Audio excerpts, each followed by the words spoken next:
Olá, meus irmãos, em Cristo Jesus, a paz de Jesus. Aqui é o pastor Yukio Okada. Estou aqui na cidade de Hamamatsu, no Japão. Eu sou pastor de uma igreja internacional chamada Hamamatsu Tsukunushi Kyokai, Igreja do Salvador. Tsukunushi significa Salvador. E o Japão, por ter mais de 3 mil deuses conhecidos, fora os desconhecidos, esse nome Tsukunushi veio da ideia de salvação, né? Que como tem muitos deuses aqui e esses Tsukunushi, eles não conhecem o Salvador, então o pastor que fundou essa igreja colocou esse nome para que eles se interessassem, né? E tivesse esse ponto de interrogação na cabeça deles, dizendo: quem é esse Tsukunushi? Quem é esse Salvador? Jesus Cristo é o mesmo Deus que Paulo pregou na Grécia, quando ele viu os altares dos deuses lá e viu um vazio para o Deus desconhecido. Ele teve a estratégia de pregar o evangelho sobre o Deus desconhecido para os gregos. Então, é a mesma coisa, ele teve a mesma visão, e assim temos estado falando de Jesus, evangelizando essa nação, né, esse país, mostrando o Salvador, o Tsukunushi, que é Jesus Cristo. É o único que leva para a eternidade, né? E esse castelo é o castelo da cidade de Hamamatsu, foi fundada por um samurai, e esse samurai que está lá embaixo é uma estátua dele. É um samurai que ele era muito cruel. Ele perseguia os cristãos, ele enterrava os cristãos vivos, né? Porque ele estava pregando o evangelho. Então, naquela época, os samurais, os clãs desses samurais, eles perseguiam os cristãos, matavam os cristãos, porque eles não queriam que os cristãos pregassem o evangelho. E muitos cristãos foram mortos. Famílias, crianças foram mortos vivos, enterrados, até mortos, decapitados, enfim. E vocês não sabem, né, o Japão foi um país cristão. Na verdade, a origem do Japão é uma origem cristã.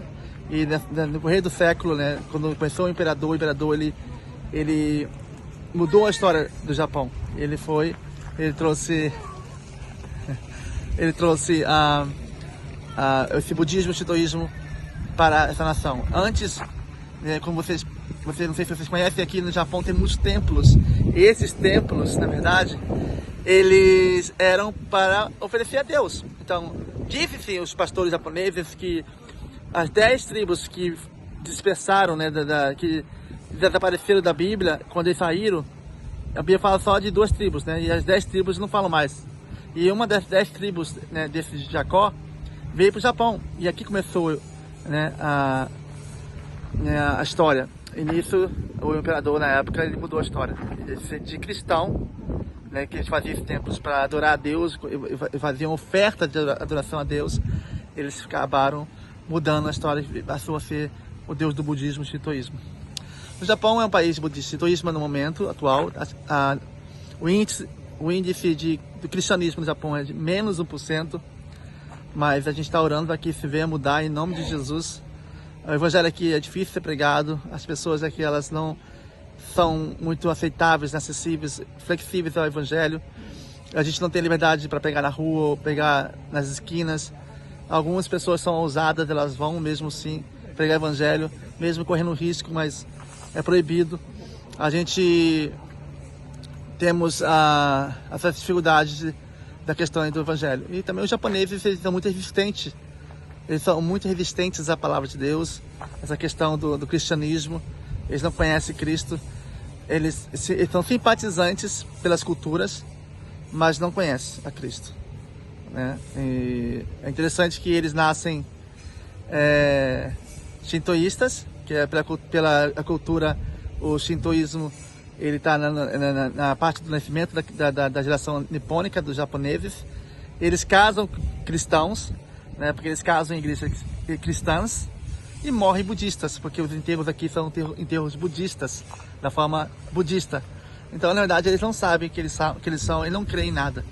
Então, e mesmo assim, para você ver que é tão resistente o coração do japonês, tão frio, que eles não aceitam nenhuma religião, eles não creem em nada.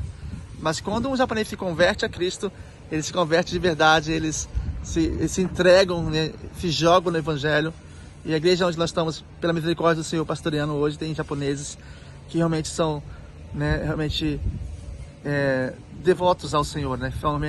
São realmente fervorosos ao Deus de Israel, ao Deus soberano.